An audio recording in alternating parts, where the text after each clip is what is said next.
Добрый день, меня зовут Шамиль. Я основатель мобильного приложения ProTatar. Цель создания приложения и этого проекта – объединить все сообщество татар в одном приложении, чтобы там человек зашел, скачал его, нашел свою тему, скажем, попутчика, там, найти своего там водителя или доехать куда-то.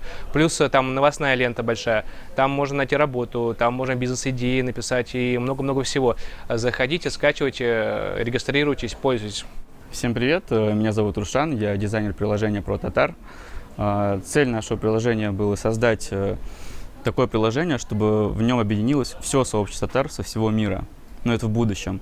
Поэтому мы надеемся, что вы его скачаете и будете им пользоваться. Скачать его можно в Play Market или в App Store. Вбить ProTatar английскими буквами. Всем пока!